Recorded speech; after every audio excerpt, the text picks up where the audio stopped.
Hello, friends. Good morning. I tried to do this on the computer and they've changed the way you do lives. I don't know. It was a whole creator. It was bizarre. I was like, I don't know where I'm broadcasting this, so we're going to hop off and go to the phone. Okay, so if you have not joined us for book club, it's never too late to join us for book club. Even if you're not reading the book, you can join in these conversations. They're really good conversations to have, knowing that we are focused on not just calories in, calories out, right? We're not just focused on the fitness part, we're focused on the heart. It is for a time such as this, and I think we're all feeling the weight of the world and the heaviness, but this is the book we're going through.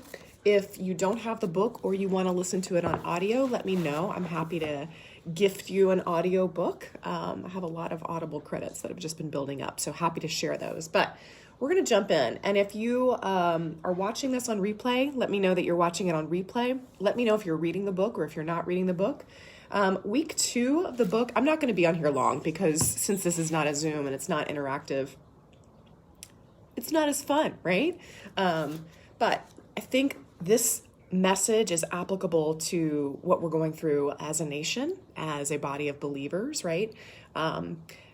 This chapter really focused on worship. And I don't mean worship like going to church and listening to great songs and lifting your hands or doing that kind of thing. It's what we give our attention and our focus to. So whatever we are worshiping, for a lot of us, we've grown up in diet culture. We've talked about this before, where we exchange the truth for a lie, right? We believe that a certain body image will fulfill needs for us.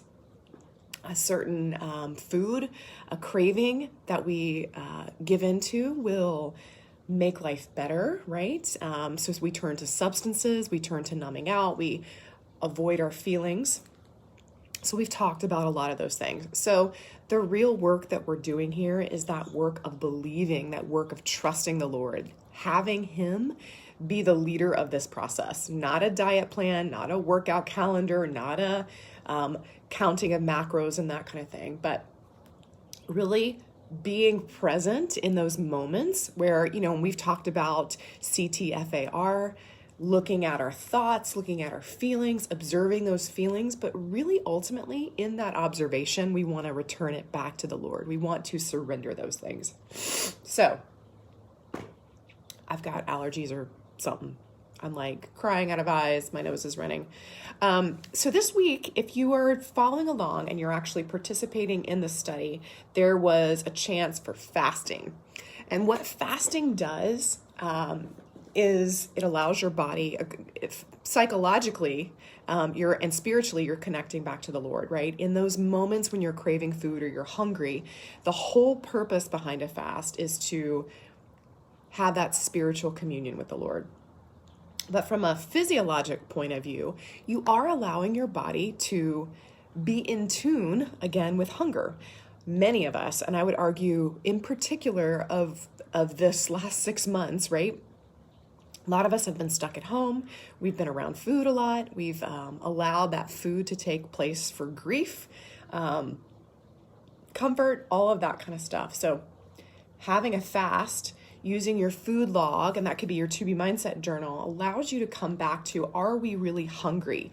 What is that hunger scale? And if you have been a person historically or presently that overeats, you may be at risk of losing your ability to even understand what hunger means. When you're chronically kind of nibbling, ghrelin and leptin, we've talked about those 2 hunger hormones before. Ghrelin is, I always think of like your stomach growling. It tells you when to eat. Leptin is the satiety, you're full. Those hunger hormones are way out of whack. So you don't really know if you're hungry anymore. And you just kind of eat when you want to eat. I think we've probably all been there, but it's a safe and healthy practice to try to retune those signals. I think the other part that for me was such a great reminder is that praying for interruption of habits. A habit is just something that we do. It's kind of like a belief is a thought we have over and over. A habit is just something that we do ritualistically or routinely. Elisa always says that our habits become our habitat, right?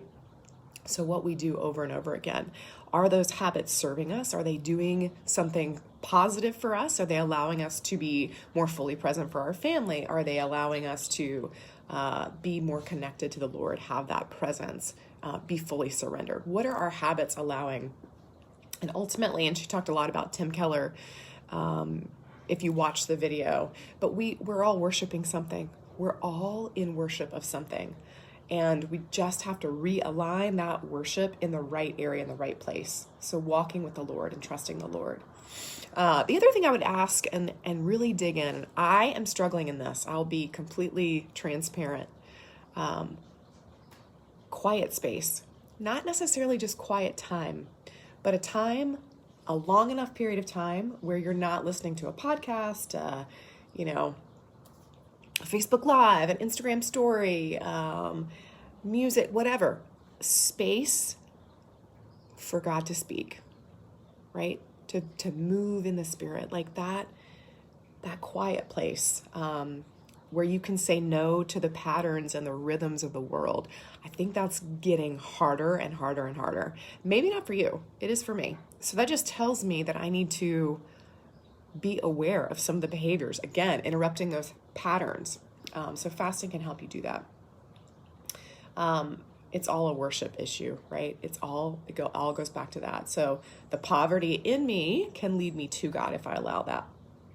So I'd ask a couple of questions. What are you serving? What are you serving this week? Who are you serving this week? It could be. And where does your energy go during the week? Where does your energy come from during the week? Those are some things that I want you to think about, to ponder as we move into week 3. We're doing a very slow roll through this book. There's just so much to take in and practice and train, right? On page 42 of the book, it's funny because I've read through this book several times. I've got all kinds of notes, but this struck me again, going through it again. The quote is, weight gain often occurs when we've checked out, when we've stopped paying attention to whether we're truly hungry or eating out of habit rather than hunger. We already talked about that. We talked about that earlier in this just chat. But I wrote beside it apathy.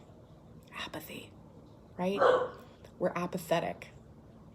And I think if we really take a hard look at what we say we want, what we say we want to worship, what we say we want to follow, what we say we want to believe, and then where our actions are aligning, we might fall into apathy in a lot of ways.